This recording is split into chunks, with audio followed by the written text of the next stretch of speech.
Attachez vos ceintures car aujourd'hui, vos données sont potentiellement en otage. Bonjour à toutes et à tous et bienvenue dans la Minute Cyber, votre rendez-vous quotidien pour décrypter les menaces numériques. Aujourd'hui, on plonge dans le cauchemar de beaucoup d'entreprises et de particuliers, le ransomware. Et pour en parler, j'ai le plaisir d'accueillir une experte en cybersécurité, Sophie. Bonjour Sophie. Bonjour Jérémy et bonjour à nos auditeurs. Ravi d'être là pour démystifier ce fléau. Sophie, sans plus attendre, pour ceux qui n'auraient pas encore croisé la route, et tant mieux pour eux, de ce terme barbare, qu'est-ce que le ransomware concrètement ? Excellente question pour commencer. Imaginez que toutes vos affaires dans votre maison, tous vos fichiers, vos photos, vos documents importants soient soudainement enfermés dans un coffre-fort dont vous n'avez pas la clé, et qu'une note apparaisse vous demandant une rançon pour obtenir cette clé. Eh bien, un ransomware, c'est exactement ça, mais pour vos données numériques. C'est un type de logiciel malveillant qui chiffre vos fichiers, les rendant inaccessibles et qui demande ensuite une rançon, souvent en crypto-monnaie, pour vous rendre l'accès. Oh là là, ça donne des frissons. C'est un peu comme si un pirate informatique venait voler votre disque dur, mais sans bouger de chez lui. C'est incroyable. Mais comment ces coffres-forts numériques arrivent-ils sur nos ordinateurs ou nos réseaux ? Comment se propage un ransomware ? Exactement, c'est de la cybercriminalité pure et dure. Il y a plusieurs portes d'entrée, mais les deux principales sont malheureusement très courantes. La première, c'est le phishing. Vous savez, ces emails piégés qui se font passer pour une banque, un service de livraison ou même un collègue. Un lien malveillant, une pièce jointe vérolée et hop, le ransomware s'installe sans que vous vous en rendiez compte. Ah oui, les fameux emails. Toujours cette histoire de cliquer sans réfléchir. Et l'autre porte d'entrée ? L'autre grande voie, ce sont les failles logicielles.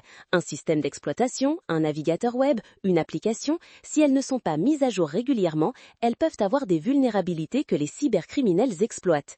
Ils s'infiltrent par cette brèche et déploient leur ransomware sur votre machine ou pire, sur tout un réseau d'entreprises. C'est pour ça qu'on insiste tant sur les mises à jour. D'accord, donc vigilance extrême sur les mails et ne jamais négliger les mises à jour. Mais une fois que le mal est fait, quel est l'impact réel au-delà de la perte de données ? L'impact est dévastateur, Jérémy.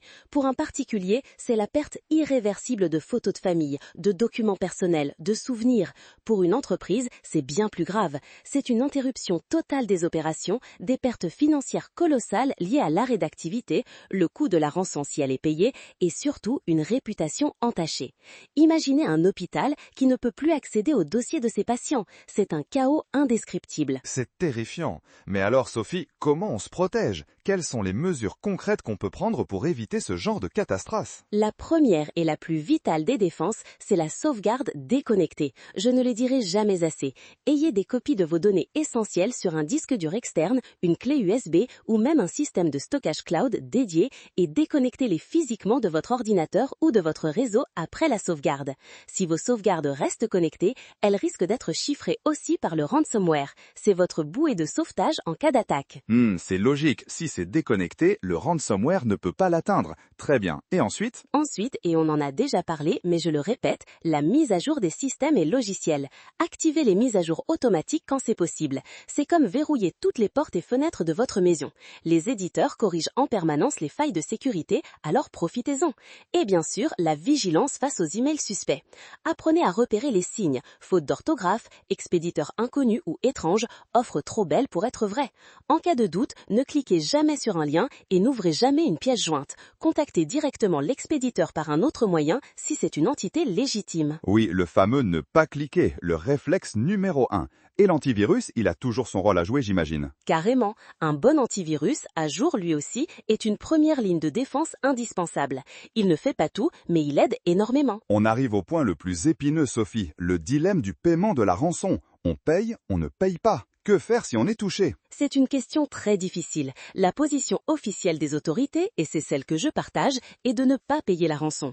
Pourquoi ? Premièrement, il n'y a aucune garantie que vous récupérerez vos données. Les cybercriminels peuvent simplement disparaître avec l'argent. Deuxièmement, payer encourage ces attaques et finance le crime organisé. Cela montre que leur modèle économique fonctionne. Si vous avez des sauvegardes déconnectées, le paiement n'est même plus une question. C'est clair, le paiement alimente le système, donc la prévention est vraiment la clé, car une fois qu'on est pris au piège, les options sont limitées et incertaines. Sophie, un dernier mot pour nos auditeurs pour bien résumer notre discussion du jour. Absolument, Jérémy. Retenez ces 3 piliers. Sauvegarde déconnectée régulière, mise à jour systématique de tous vos logiciels et une vigilance constante face aux emails et aux liens douteux. C'est votre meilleure armure contre les ransomware. La cybersécurité, c'est un sport d'équipe et vous êtes le premier joueur de votre défense personnelle ou celle de votre entreprise. Un immense merci Sophie pour toutes ces explications claires et ces conseils précieux. La Minute Cyber est là pour vous éclairer et avec Sophie, je crois qu'on a bien dégrossi le sujet du ransomware. Protégez vos données, elles sont précieuses.